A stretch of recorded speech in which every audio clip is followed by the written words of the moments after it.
Hello everyone, welcome to study with Chitralekha. दोस्तों, आज की क्लास में हम लोग करने जा रहे हैं एंशिएंट हिस्ट्री का एक बहुत ही अच्छा और इंटरेस्टिंग टॉपिक, जिसे हम वैदिक संस्कृति या वैदिक काल कहते हैं। वैदिक काल को बेसिकली दो भागों में विभाजित किया गया है, एक ऋग्वैदिक काल और दूसरा जो है उत्तर वैदिक काल होता है। ठीक है, तो आज की क्लास में हम ऋग्वैदिक काल के बारे में पढ़ेंगे। आज की क्लास में हम देखेंगे कि जो आर्य हैं, आर्य संस्कृति के बारे में, आर्य बेसिकली कहाँ से आए, उनकी भाषा क्या थी, आर्यों का पता कहाँ से चलता है। ऋग्वैदिक कालीन सभ्यता के बारे में पढ़ेंगे।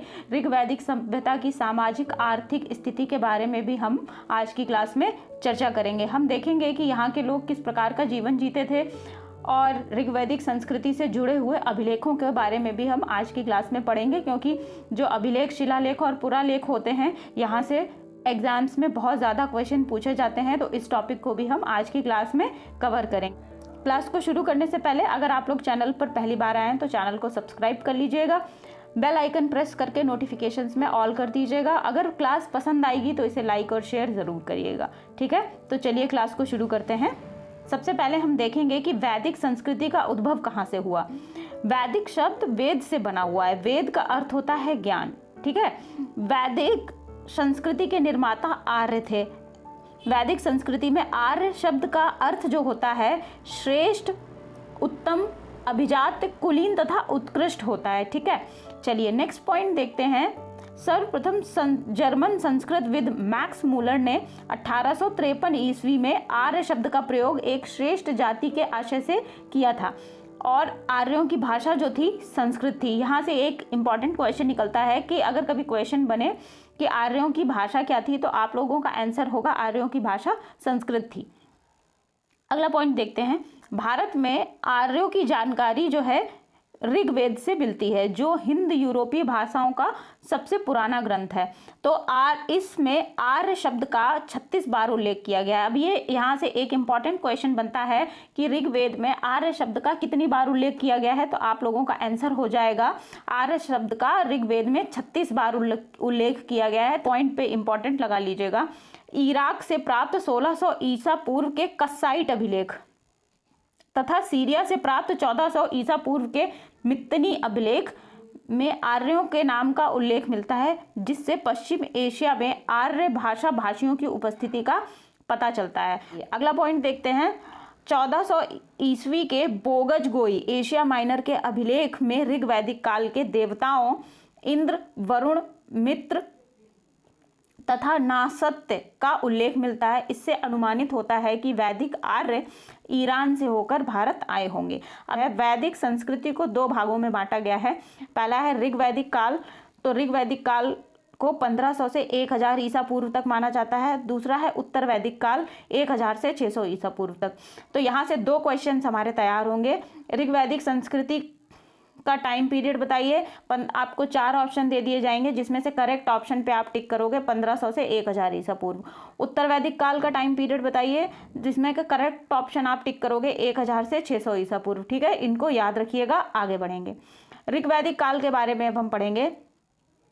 ऋग्वैदिक काल की जानकारी का एकमात्र स्रोत ऋग्वेद है। ऋग्वैदिक काल में आर्यों का जीवन कबीलाई प्रकार का था।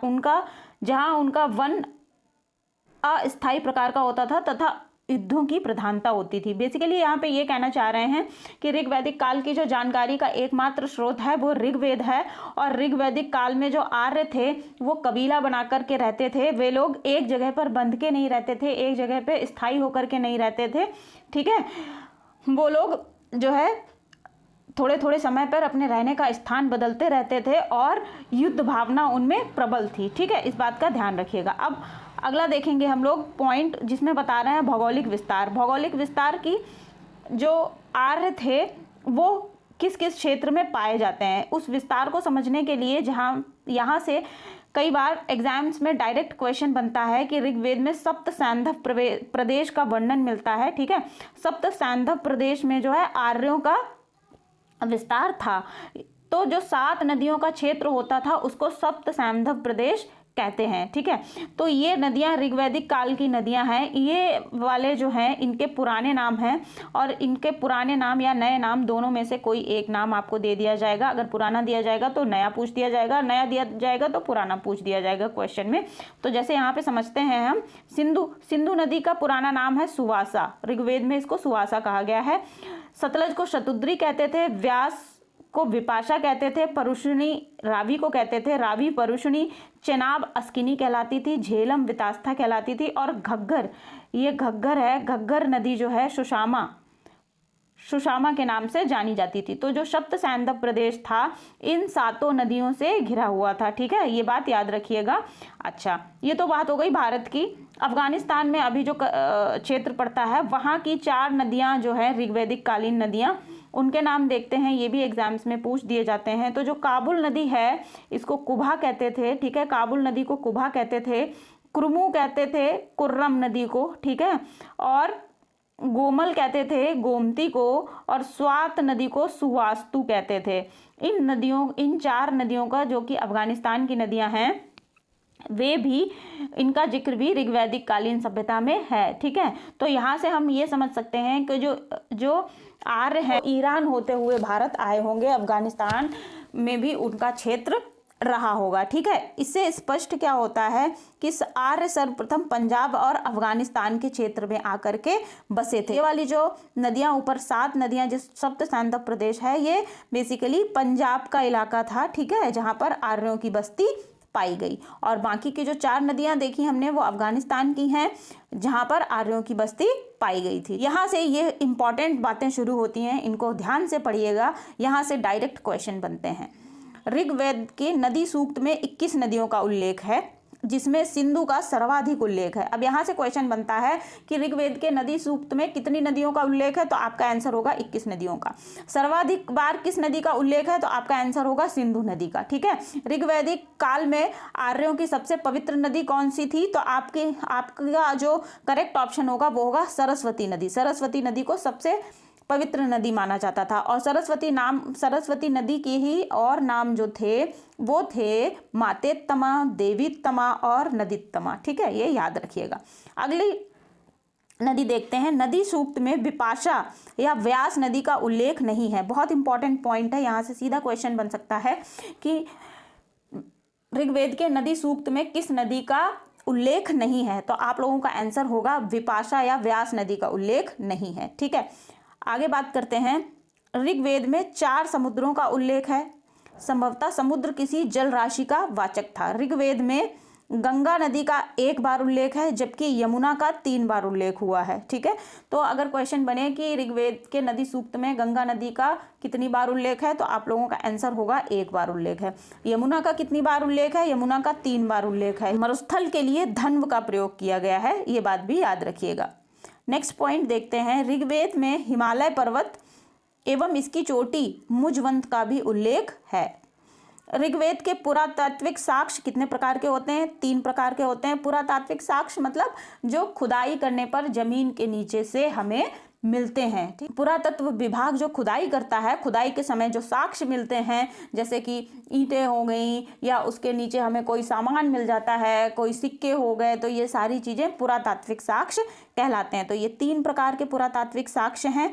पहला है काले एवं लाल मृद भांड, तो ब्लैक एंड रेड वेयर, जो मटके होते हैं, मटके मिट्टी के मटके रहे होंगे जो इन लोगों ने बनाए होंगे, वो काले और लाल कलर के। ठीक है, ताम्रपुंज, कॉपर हॉट्स, गेरुवर्णी मृद भांड, जो ब्रिक रेड कलर होता है। ठीक है, ब्रिक रेड कलर होता है, उस तरीके के मृद भांड या कह सकते हैं पॉटरी, तीसरे प्रकार का पुरातात्विक साक्ष्य है। ठीक है, अब हम पढ़ने जा रहे हैं आर्यों की राजनीतिक स्थिति की, किस प्रकार से वो लोग रहते होंगे, किस प्रकार से उनका नगर चलता होगा, ये सारी चीजें हम इसमें देखेंगे। ठीक है, तो चलिए पहला पॉइंट देखते हैं। प्रशासनिक व्यवस्था कैसी थी, कबीलाई व्यवस्था थी। कबीले में क्या होता है, कबीले में मान लेते हैं छोटा कबीला होता है तो उसमें कम लोग रहते हैं, बड़ा कबीला होता है तो उसमें ज़्यादा लोग रहते हैं। कबीले का एक सरदार होता है। ठीक है, जो सेना होती है वो स्थायी नहीं होती। यही सारी चीज़ें आर्यों की भी थी। ठीक है,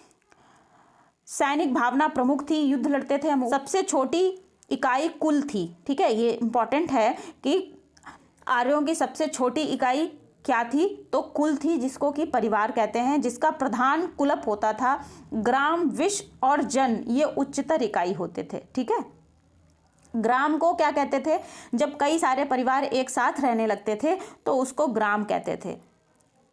ग्राम कई परिवारों के समूह को कहते थे। ग्रामणी ग्राम का प्रधान होता था। जनों के प्रधान को राजन कहा जाता था। राजा के चुनाव में समिति का महत्वपूर्ण योगदान होता था। समिति, अभी ये क्या चीज़ है हम आगे पढ़ेंगे। ठीक है, चलिए। राजा को जनस्य गोपा, पुरभेत्ता, विशपति, गणपति अथवा गोपति भी कहा जाता था। राजा की सहायता के लिए पुरोहित, सेनानी और ग्रामणिक नामक प्रमुख अधिकारी होते थे। इन पे इंपॉर्टेंट टिक कर लीजिएगा, ये एग्जाम्स में क्वेश्चन यहाँ से बन सकते हैं। ठीक है, और सबसे प्रमुख कौन होता था? पुरोहित। विश कई ग्रामों का समूह होता था, इसका प्रधान विशपति कहलाता था। अनेक विषयों का समूह जन होता था। जन के अधिपति को जनपति या राजा कहते थे। ऋग्वेद में जन शब्द का उल्लेख 375 बार मिलता है। ये मोस्ट इंपॉर्टेंट लाइन है, इसको अच्छे से समझने का प्रयास करिएगा और इस नंबर को भी याद रखिएगा कि जन के अधिपति को क्या कहते थे? जनपति कहते थे। जनपति को ही राजा कहते थे। और ऋग्वेद में जन शब्द का उल्लेख कितनी बार मिलता है? 275 बार मिलता है। कितनी बार? 275 बार। लेकिन मोस्ट इंपॉर्टेंट क्वेश्चन बन सकता है कि जनपद का उल्लेख कितनी बार मिलता है ऋग्वेद में? तो आप लोगों का आंसर होगा एक बार भी नहीं। जनपद का उल्लेख एक बार भी नहीं है, इस चीज को ध्यान रखिएगा। चलिए नेक्स्ट देखते हैं। ऋग्वेद में सभा का उल्लेख 8 बार है, समिति का उल्लेख 9 बार है, विदत 122 बार, गण जैसी संस्थाओं का उल्लेख मिलता है। सभा, समिति, विदत और गण ये संस्थाएं होती थी, एक तरीके की लोगों का समूह होता था। ठीक है, जहाँ पर लोग बैठ के चर्चा करते थे, ये समूह होते थे। तो इनको याद रखिएगा। चलिए आगे बढ़ेंगे।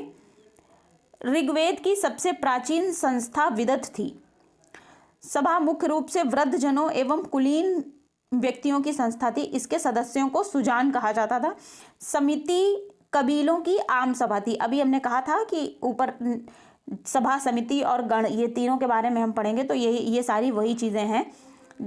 समिति कबीलों की आम सभा थी, जिसके प्रमुख को ईशान कहा जाता था। स्त्रियां केवल सभा में भाग ले सकती थी।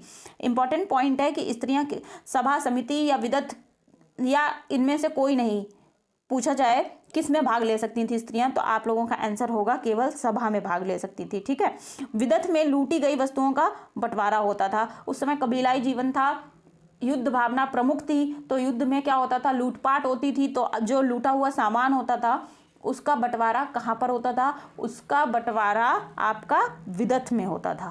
किस में होता था? विदत में होता था, ध्यान रखिएगा। नेक्स्ट देखते हैं। बलि प्रजा द्वारा राजा को स्वेच्छा से दिया जाने वाला उपहार था। ठीक है, अब अगर मान लीजिए प्रश्न बनता है कि ऋग्वैदिक काल में प्रजा के द्वारा राजा को स्वेच्छा से दिए जाने वाला उपहार क्या कहलाता था, तो आपका आंसर होगा बलि कहलाता था। ठीक है, राजा इसके बदले उनकी सुरक्षा की जिम्मेदारी लेता था। राजा नियमित या स्थायी सेना नहीं रखता था। हम ऊपर डिस्कस कर चुके हैं। अब एक लाइन जो बहुत इंपॉर्टेंट यहाँ से बनती है, दशराग यज्ञ। क्वेश्चन बनता है ऋग्वैदिक काल के दशराग युद्ध के बारे में कौन कौन से पॉइंट सही हैं। ये युद्ध रावी नदी के तट पर लड़ा गया था। यह युद्ध भरत वंश के राजा सुदास और अन्य जर्नी के बीच हुआ था। कौन कौन से कथन सही हैं? दोनों सही हैं, दोनों गलत हैं, एक सही है एक गलत है, अथवा इनमें से कोई नहीं। तो आप लोगों का आंसर होगा दोनों सही। दशराग युद्ध परुषणी अर्थात रावी नदी के तट पर भरत वंश के राजा सुदास तथा 10 अन्य जर्नी 5 आर्य और अनार्यों के बीच हुआ था। ठीक है, तो इस प्रकार से जो हमने अभी क्वेश्चन देखा वो यहाँ से करेक्ट हो गया। 5 आर्य कबीले पुरु, यदु, तुर्वस, द्रुहु एवं अनु, 5 अनार्य कबीले अकिन्न, पक्त, भलानश, विषाणी एवं शिवी थे। इनमें से कौन विजय किसकी हुई? सुदास की विजय हुई। अब यहाँ से मान लीजिए अगर परीक्षा में प्रश्न बनता है कि दशराग युद्ध में किसकी विजय हुई? अन्य जर्नी की, भरत वंश के राजा सुदास की, इनमें से कोई नहीं। तो आप लोगों का आंसर होगा सुदास की विजय हुई। ठीक है, ऋग्वेद के 7वें मंडल में इस युद्ध का उल्लेख है। ये मोस्ट इंपॉर्टेंट लाइन है और पिछले एग्जाम्स में क्वेश्चन भी बन चुका है यहाँ से कि दशराग युद्ध का उल्लेख ऋग्वेद के कौन से मंडल में है, तो आंसर होगा 7वें मंडल में है। ठीक है, चलिए आगे बढ़ेंगे, सामाजिक स्थिति को देखेंगे। ऋग्वैदिक समाज के संगठन का आधार गोत्र था, जो प्रत्येक व्यक्ति की पहचान था। समाज पितृसत्तात्मक था, संयुक्त परिवार की प्रथा प्रचलित थी। लोग जो है ज्वाइंट फैमिली में रहते थे। नाना, दादा, नाती, पोते आदि सभी के लिए एक ही शब्द प्रयोग होता था, क्या? नष्ट। सबको नष्ट कहा जाता था। ऋग्वेद के 10वें मंडल में वर्णित पुरुष सूक्त में चार वर्णों की उत्पत्ति का वर्णन मिलता है। ठीक है, अब यहाँ पे मोस्ट इंपॉर्टेंट बात आती है, वो ये है इस काल में व्यवसाय के आधार पर ही समाज का विभेद प्रारंभ हुआ। मतलब जो व्यक्ति जो कार्य करता था वो उसी वर्ण का व्यक्ति कहलाने लगता था। ठीक है, जन्म आधारित वर्ण व्यवस्था ऋग्वैदिक काल में प्रचलित नहीं थी। ये इस काल की सबसे अच्छाई भी कह सकते हैं कि ये ऋग्वैदिक काल की ये बहुत बड़ी सामाजिक अच्छाई थी कि वर्ण व्यवस्था जन्म आधारित नहीं थी। ठीक है, जबकि आगे चलकर उत्तर वैदिक काल में क्या हुआ, वर्ण व्यवस्था है जो है जन्म आधारित हो गई। इसको हम उत्तर वैदिक काल में पढ़ेंगे। चलिए आगे देखते हैं। प्रारंभ में हमें 3 वर्णों का उल्लेख मिलता है। ब्राह्मण होना चाहिए यहाँ पर, ये ब्राह्मण, इसको ब्राह्मण कर लीजिएगा, ब्राह्मण, क्षत्रिय और वैश्य। ठीक है, शूद्र शब्द का उल्लेख ऋग्वेद के 10वें मंडल के पुरुष सूक्त में मिलता है।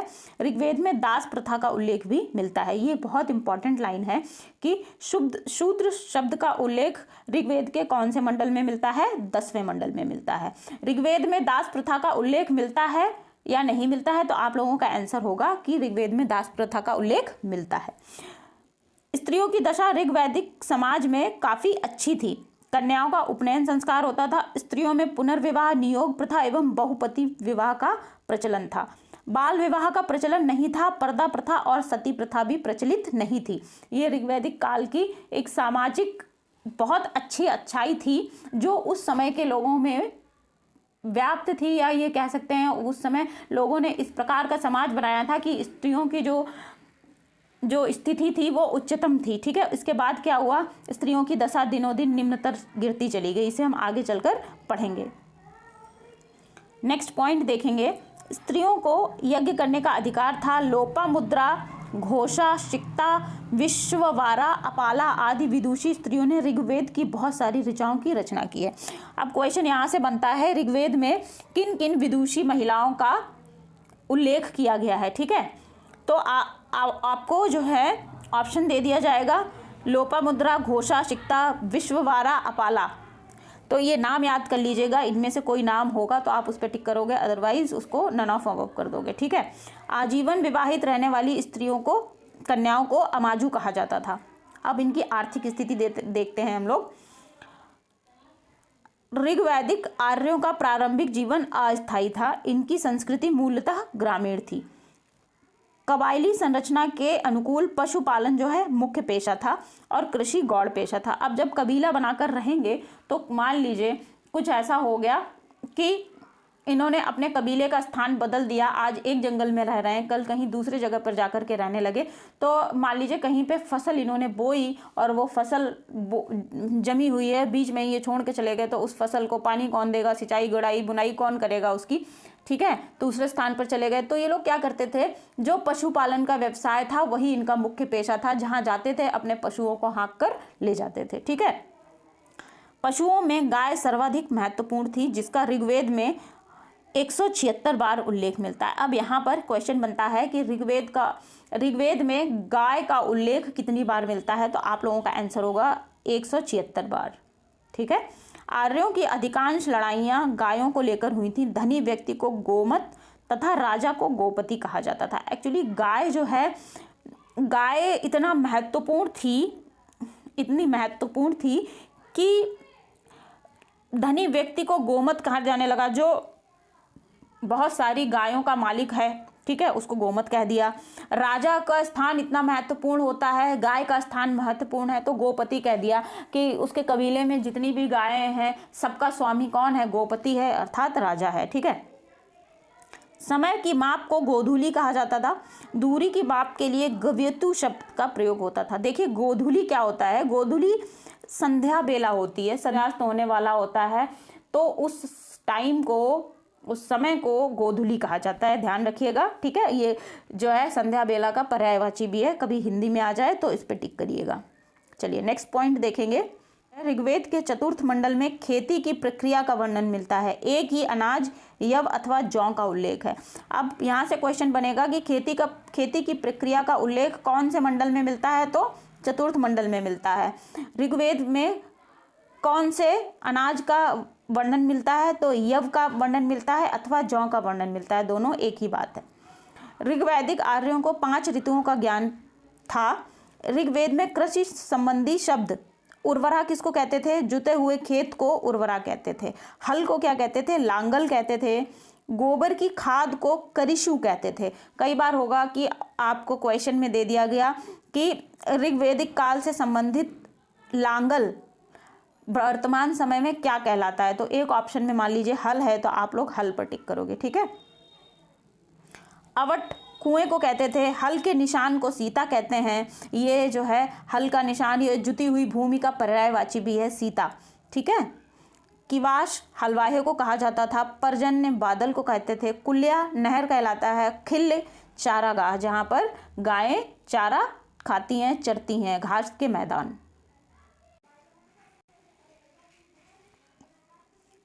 चलिए आगे बढ़ेंगे। ऋग्वेद में बढ़ई, रत्कार, बुनकर, चर्मकार, कुम्हार आदि शिल्पियों का उल्लेख मिलता है।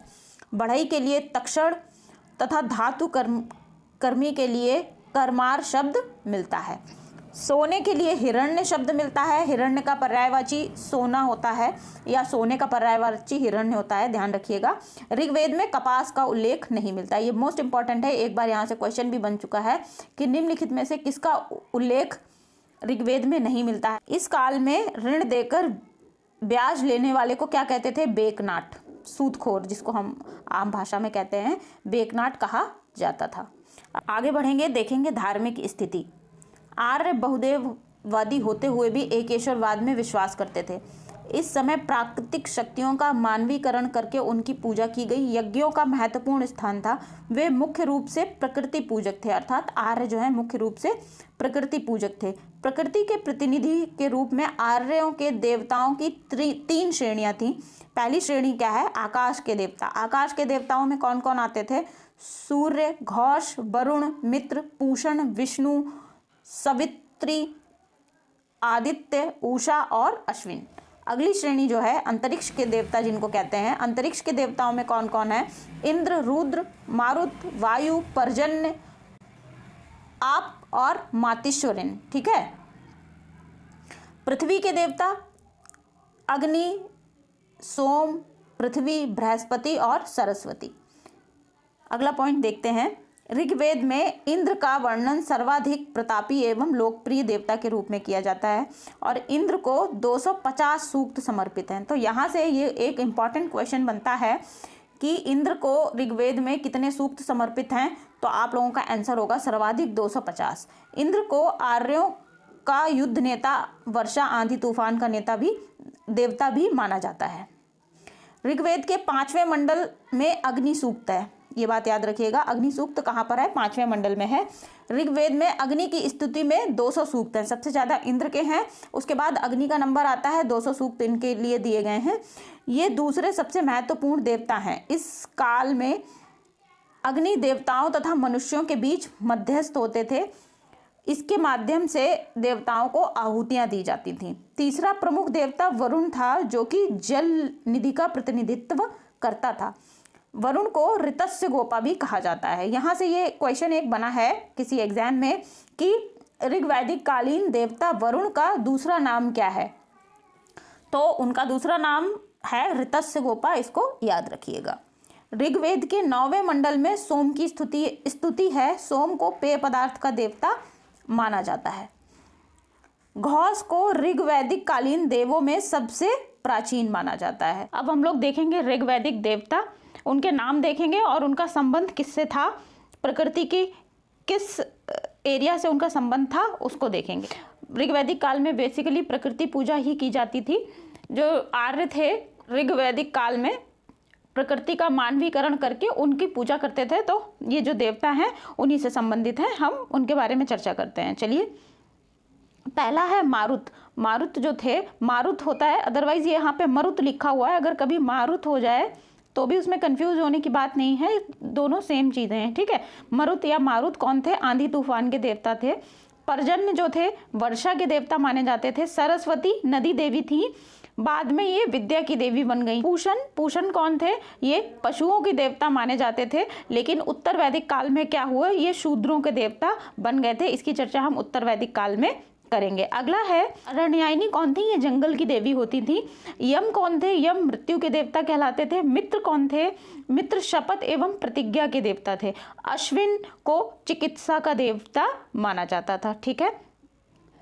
चलिए नेक्स्ट देखते हैं, ये इंपॉर्टेंट हैं ये सारे पॉइंट्स, ठीक है, इनको हम अच्छे तरीके से पढ़ने का प्रयास करते हैं। गायत्री मंत्र ऋग्वेद के तीसरे मंडल में उल्लेखित है। यहाँ ये क्वेश्चन कई बार एग्जाम से में पूछा जा चुका है, ऋग्वेद के कौन से मंडल में उल्लेखित है, तो आप लोगों का आंसर हो जाएगा तीसरे मंडल में। और इसके रचनाकार कौन है, इसके रचनाकार जो है विश्वामित्र हैं। और ये किसको समर्पित है, ये सूर्य देवता को समर्पित है ऋग्वैदिक काल में। लेकिन अगर ये बात करी जाए आगे चल करके, ये जो मंत्र है गायत्री मंत्र, अभी ऊपर आया था सरस्वती जो कि नदी देवी हैं, बाद में चल करके ये विद्या की देवी बन गई, तो ये आगे चल करके मंत्र सरस्वती या अर्थात विद्या की देवी को समर्पित हो गया।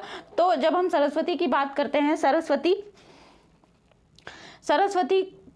इज आइडेंटिकल टू यमुना, ठीक है। यमुना कौन थी, सूर्य की पुत्री थी या फिर यम की बहन भी कह सकते हैं।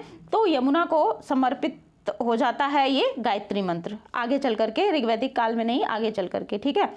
आगे देखेंगे, देवताओं की उपासना की मुख्य रीति स्तुति पाठ करना था, यज्ञ बलि अर्पित करना था। स्तुति पाठ पर अधिक जोर था, यज्ञ पर उतना जोर नहीं था जितना कि स्तुति पाठ पर था। वैदिक कालीन लोग उपासना करते थे, उपासना का दृष्टिकोण भौतिकवादी था। ऋग्वैदिक काल में पुनर्जन्म की अवधारणा नहीं थी, ये बहुत अच्छे तरीके से याद रखिएगा। पुनर्जन्म पे अगर कभी ऋग्वैदिक काल से क्वेश्चन बनता है कि ऋग्वैदिक काल में पुनर्जन्म की अवधारणा प्रचलित थी, तो आप लोगों का आंसर होगा नहीं थी, ठीक है। यज्ञ की तुलना में प्रार्थना ही अधिक प्रचलित थी, इस बात को ध्यान रखिएगा। तो इस प्रकार से हमने ऋग्वैदिक काल को कंप्लीट किया है। हमने इसमें आर्यों का आगमन पढ़ा, उनकी सामाजिक व्यवस्था देखी, आर्थिक व्यवस्था देखी और धार्मिक स्थिति को भी हमने देखा। और आगे चल कर के जब नेक्स्ट क्लास में हम उत्तर वैदिक काल पढ़ेंगे, उसी में हम लोग ऋग्वैदिक काल और उत्तर वैदिक काल अर्थात वैदिक साहित्य की चर्चा भी हम लोग करेंगे। तो आई होप ये क्लास आप लोगों को अच्छे तरीके से क्लियर हुई होगी और अच्छे तरीके से समझ में भी आई होगी। अगर कोई क्वेरी होती है तो आप लोग मुझसे कमेंट सेक्शन में पूछ सकते हो, और वीडियो पसंद आएगा तो लाइक और शेयर ज़रूर करिएगा। चैनल पर अगर पहली बार आए हैं तो चैनल को सब्सक्राइब किए बिना बिल्कुल भी मत जाइएगा। नोटिफिकेशंस में ऑल कर दीजिएगा, बेल आइकन ज़रूर प्रेस करिएगा। तब तक के लिए पढ़ते रहिए, मिलते हैं हम लोग अगली क्लास में। Thank you everyone.